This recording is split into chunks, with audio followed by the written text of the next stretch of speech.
kontrol speednya ya nanti. Mungkin saya mulai dari depan aja ya teman-teman ya. Oh, dari belakang aja ya. Nih. Tapi tidak terlihat. Nah, itu. Oke, mungkin dari sini. Di bagian belakang ini mulai dari pompanya saja lah biar enak ya teman-temannya. Ini ada pompa powertrain ya. Satu set ini dibagi menjadi 3 ya, atau ini setiap segmen tuh mempunyai satu pump ya. Yang pertama ini adalah differential lock pump ya. Jadi differential lock up ini untuk pompanya si lock gardannya. Jadi ketika di vlog ya, ataupun ketika mengaktifkan double gardan lah kalau untuk mobil ya, ini pompanya disuplai oleh ini pompa yang paling depan ini ya. Nah, ini ada di bagian tengah ya. Di bagian tengah ini adalah cooling pump. Cooling pump digunakan untuk sistem pendinginnya oli ya. Jadi sirkulasi oli ini akan didinginkan ke oil cooler ya untuk powertrain ini atau transmisinya ya, oli transmisi, yaitu menggunakan pompa tengah ini ya, atau cooling pump ya, yang ada satu tandem dengan pompa ini ya, disebut dengan powertrain pump. Nah, yang terakhir di sini adalah charge pump. Ini ya, yang paling belakang ini adalah pompa utama. Jadi ini sebenarnya yang disebut dengan pompa transmisinya ya. Ini pompa utama untuk charge atau delivery pressure atau aliran nanti ya, yang menuju ke transmisi yang digunakan atau difungsionalkan untuk sistem transmisi ini ya, untuk aliran olinya ya. Nah, kita mulai dari pertama ya. Jadi di charge pump ya, nanti yang keluar dari sini hose ini ya, ini akan menuju sebenarnya ini jumperannya sih, ini yang ini menuju, ini namanya hose damper. Nah, karena dia dibuntu ya, jadi untuk membalancing pompanya agar tidak terjadi getarannya, atau brand house lah ini sebutannya. Yang hose utama itu sebenarnya adalah ini nih, yang keluaran dari pompa ini nggak terlihat sih teman-teman ya, susah ya jumperannya ini. Yang ini adalah hose utama, ini menuju transmission filter. Nah, dari outputnya ini baru menuju ke sana, ke dalam sana teman-temannya. Itu ya hose yang ini ya. Ya, ini menuju ke transmisi ya. Dan ini posisinya itu yang ada saya pasang checkpot itu ya, checkpot yang untuk kita ngecek oli nanti, pressure transmisinya itu adalah relief valve. Nah, ya, yang ini untuk pengecekan relief valve transmisi, main relief valve-nya ya. Jadi untuk yang bagian sebelah sananya itu ada checkpot lagi ya, itu untuk converter atau inlet pressure converter. Kalau yang bagian sini adalah outletnya teman-teman. Nah, ini bagian sini ya, kayak terlihat ya, ini yang saya copot yang sini adalah outletnya teman-temannya. Jadi standar value-nya itu adalah 2,25 ya untuk 2,55 ya untuk main pressure-nya, main pressure relief. Dan untuk torque converter-nya itu adalah 0,58 ya untuk in dan out-nya ya. Oke, mungkin bisa dipahami ya untuk kalau kita lakukan ppm unit. Nah, ini di depan sini ada beberapa solenoid dan sensor yang difungsikan sebagai speed controlnya. Ya, ini ada 7 solenoid. Mungkin saya akan jelaskan satu-satu ya. Kita mulai dari sini aja lah. Nah, ini adalah strainer filter ya, yang disebut dengan ECMV ya. Jadi totalnya ini semua subkomponen ini disebut dengan ECMV atau Electric Control Modulation Valve ya. Ini jadi sistem pengontrol speed yang menggunakan sistem elektrik. Jadi intinya kalau di powership ya, misalkan kita ke unit D85 itu kan memakai manual pressure ya. Jadi pressure yang di sini, pressure, anggap saja pressure pilot ya, itu akan diatur oleh spool valve. Nah, itu spool valve-nya diatur oleh manual link X ya kalau di doser ya. Pembukaan spool valve-nya lah.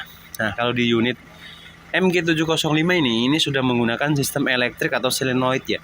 Jadi tugas solenoid tadi akan membuka jalur oli yang akan membuka disk di bagian transmisi ya, sesuai kebutuhan, seperti itulah. Mungkin saya jelaskan satu-satu. Ini tadi adalah strainer filter untuk saringan saringan oli yang akan membersihkan oli sebelum ke daerah HCMV valve ini, atau untuk solenoid HCMV inilah. Jadi suplainya dari transmisi akan masuk ke semua solenoid ini ya, difungsikan secara masing-masing sesuai kebutuhannya. Misalkan kita jadi speed 1, 2, 3 ya, untuk langkah-langkahnya nanti juga akan diatur oleh semua solenoid ini. Saya jelaskan pertama dari sini ya. Yang bagian sini adalah kodenya T24 ini ya. Ini adalah solenoid FL. Solenoid FL itu adalah mengatur fungsional dari speed ganjil. Jadi untuk majunya ya, forward speed ganjil atau gigi 1, 3, 5, 7 ya, seperti itu ya. Kalau yang bagian sini adalah solenoid FH. Nah, solenoid FH ini mengatur gigi genap. Jadi 2, 4, 6, 8 ya, seperti itu ya. Yang bagian ujung sana ya. Ujung sana ini adalah solenoid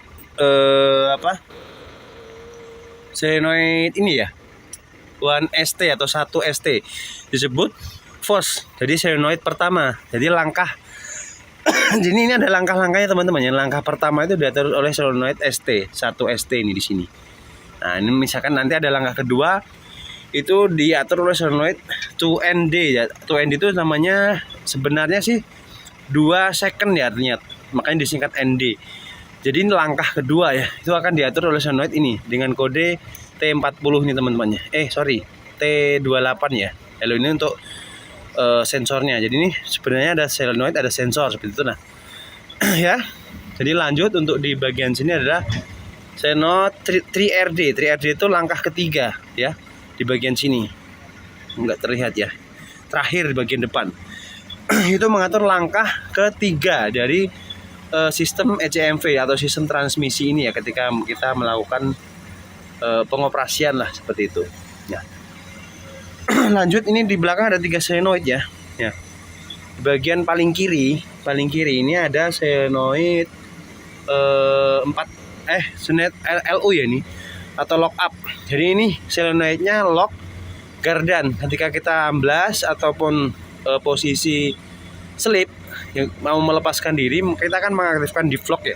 Yaitu ini yang bermain atau ini yang berfungsi solenoid LU ya. Yang terakhir adalah 4TH. Bagian sini ya. Ini adalah solenoid untuk langkah keempat ya. Jadi sistem transmisi ini. Oh ya, satu lagi yang di sini. Ini adalah solenoid R. Solenoid R itu untuk apa? Ya untuk gigi mundur. Semua gigi mundur diatur oleh solenoid ini. Ya. Solenoid R ya, yang terakhir tuh. Jadi dari penjelasan saya ini, fungsional dari solenoid ini akan berperan masing-masing. Misalkan saya katakan problem di solenoid FL gitu aja ya. Ini misalkan solenoidnya rusak ya, ataupun valve kondisi HCMV valve-nya problem ya, ini akan menyebabkan fungsional dari gigi ganjil ya. Gigi ganjil 1, 3, 5, 7 ya. Itu akan problem atau tidak bisa dipakai. Jadi nanti posisi gigi 1 nggak mau jalan, tapi posisi gigi 2 jalan ya. Posisi 3 nggak mau jalan, posisi 4 jalan. Untuk unitnya ya, berarti problemnya di sini. Di sistemnya solenoid FL ataupun di pilot valve-nya FL ini. Maksud saya HCMV valve FL-nya. Begitu pula dengan FH-nya. Ini mengatur gigi genapnya ya. Misalkan ini problem juga gigi genapnya tidak akan berfungsi. Ya, mungkin seperti itu penjelasannya. Ya, ini sama. Misalkan solenoid R-nya bermasalah atau HCMV valve R-nya bermasalah, itu juga mundurnya tidak akan bisa sama sekali. Jadi dia akan problem, tidak bisa mundur. Mau gigi 1 sampai 6 dia nggak bakal bisa mundur kalau terjadi problem di solenoid ini, ataupun soketnya bermasalah, ataupun voltage yang masuk ke dalam sistem solenoid ini bermasalah ya, seperti itu. Tuh terjadi short lah, ini terjadi short system, itu akan menyebabkan problem daripada si sistem speed controlnya. Oke, mungkin kita akan lanjut untuk PPM ya nanti ya. Ini kita akan sudah pasang pressure gauge, tool pressure gauge ya. Nanti kita coba running dan kita reliefkan teman-teman ya. Oke ya, ini udah coba kita measurement ya untuk pressure reliefnya ya.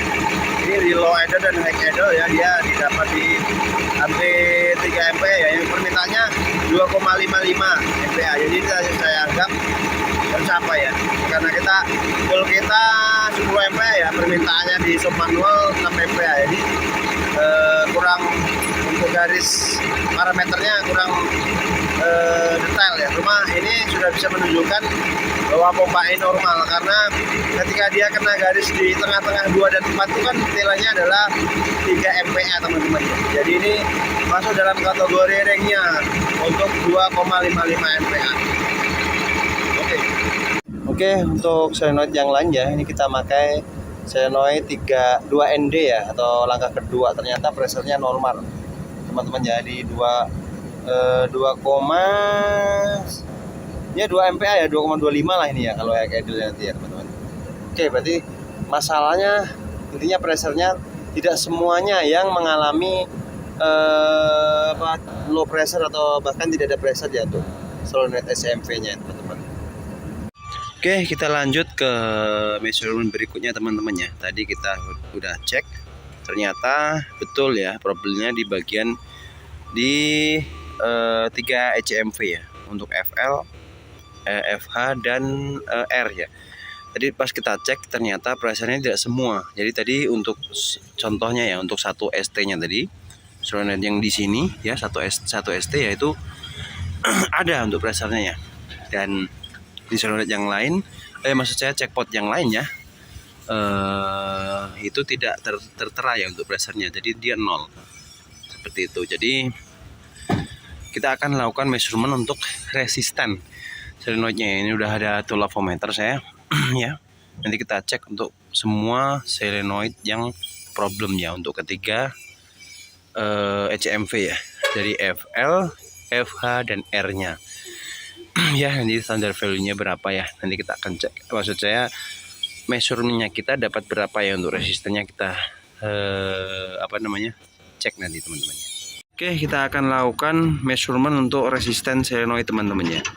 Ini kita coba ukur untuk solenoid 1 ST-nya ya, untuk solenoid first langkah pertama ya. Jadi ini sudah saya lepas nih konektornya ya. Ini konektornya T27 ya, T27. Nah, ini kan agak kesulitan nih saya ya untuk mengukur resistennya karena ini posisinya di dalam ya. Jadi tidak memungkinkan untuk memasang potnya si avometer ini ya ke sini ya, karena susah ya posisinya. Jadi saya menggunakan tool ini tambahannya. Ini adalah bekas soket lampu ya. Ini mel konektornya soket lampu. Nah, ya kan, jadi ini penggantinya ini soket lampu kita lepas nih, maaf. Nah, saya colokkan ke sini ya teman-teman. Nah ini seperti ini. Jadi kita tinggal mengukur resistennya dari luar. Nah, 2 kabel yang kita akan ukur ya, sama aja kita mengukur resistensinya, karena di sana tempatnya kecil, maka kita memakai ini ya teman-teman ya, tool tambahan ya, seperti itu teman-teman caranya. Oke, kita akan lakukan measurement untuk resisten solenoid teman-teman ya. Ini kita coba ukur untuk solenoid 1 ST-nya ya, untuk solenoid first langkah pertama ya. Jadi ini sudah saya lepas nih konektornya ya. Ini konektornya T27 ya, T27. Nah, ini kan agak kesulitan nih saya ya untuk mengukur resistennya karena ini posisinya di dalam ya. Jadi tidak memungkinkan untuk memasang potnya si avometer ini ya ke sini ya, karena susah ya posisinya. Jadi saya menggunakan tool ini tambahannya. Ini adalah bekas soket lampu ya. Ini mel konektornya soket lampu. Nah, ya kan, jadi ini penggantinya ini soket lampu kita lepas nih, maaf. Nah, saya colokkan ke sini ya teman-teman. Nah, seperti ini. Jadi kita tinggal mengukur resistennya dari luar. Nah, dua kabel yang kita akan ukur ya sama aja, kita mengukur resistensinya karena di sana tempatnya kecil, maka kita memakai ini ya teman-teman ya, tool tambahan. Nah, seperti itu teman-teman caranya. Nah, seperti ini teman-teman ya, sudah saya hubungkan dan kita lihat nilainya. Tuh terbaca, tuh terlihat kah ya, 8,6 teman-teman ya, 8,6 ohm. Jadi masih masuk range standar dari solenoid teman-teman. Jadi ini saya pastikan solenoidnya aman ya, tidak ada problem ya untuk solenoid 1ST. Nah, kita coba nanti yang problem tadi ya. Ini saya melakukan perbandingan saja lah.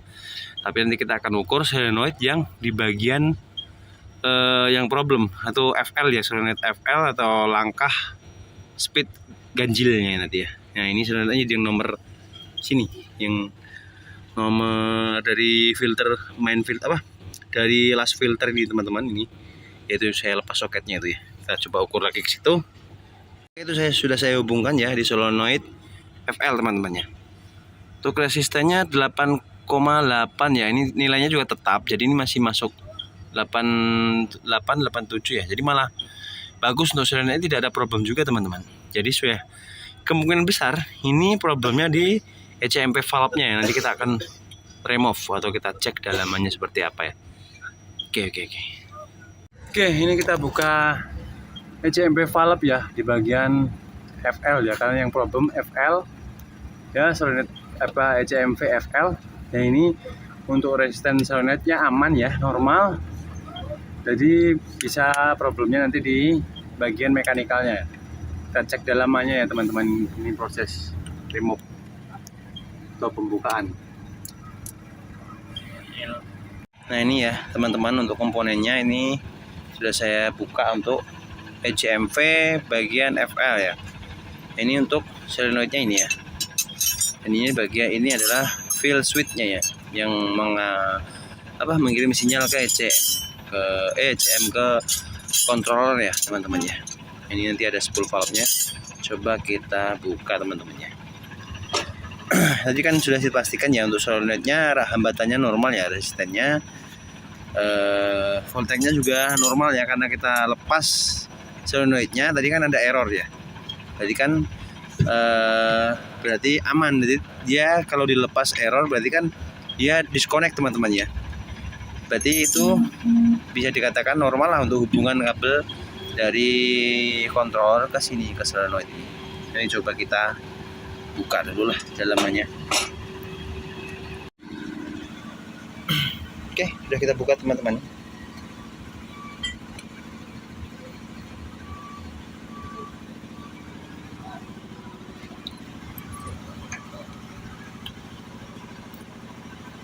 Sepertinya nggak jam juga ya, sepertinya aman. Oke. Nah,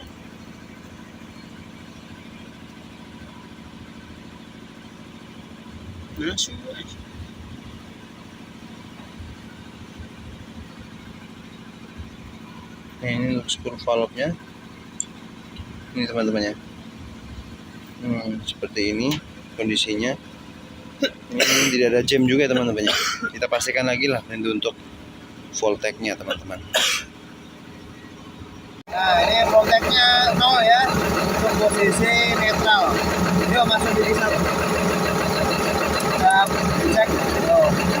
Oh, ada ya 2, sekian volt. Berarti voltage-nya ada juga teman-teman ya. Ini ternyata untuk yang lain dapat di 4,6 ya. Ini jadi 5 volt lah, katakan 5 volt untuk normalnya teman-teman. Jadi tadi problemnya hanya dapat dinilai 2 volt ya, 2 volt sekian tadi. Jadi problemnya itu kurang arus dari teman-teman. Nanti kita akan troubleshooting lagi di bagian voltage teman-teman ya. Nah, ini kita sudah di bagian kabin. Ini saya tidak ada videokan ya kemarin. Ini problemnya fix di bagian kontrol teman-teman ya. Jadi fungsional controller ini dia adalah mengeluarkan voltage 5 volt tadi yang dibutuhkan sama ECMP solenoid. Nah, berhubung kemarin kita cek ya, untuk yang problem di solenoid FL, FH dan R-nya ya, ternyata semua hanya didapat dinilai 2, sekian ya volt. Sedangkan perintah yang dikirim tuh harus di 4,6 ya sampai 5 volt ya, katakan 5 volt lah, untuk mengaktifkan si solenoid tadi, untuk agar si solenoid bekerja secara maksimal ya tadi. Jadi intinya solenoid tidak bekerja secara maksimal sehingga pressure yang menuju ke ECMV ya, atau pembukaan pressure untuk mengatur speed itu juga setengah. Jadi intinya tidak terbuka sepenuhnya.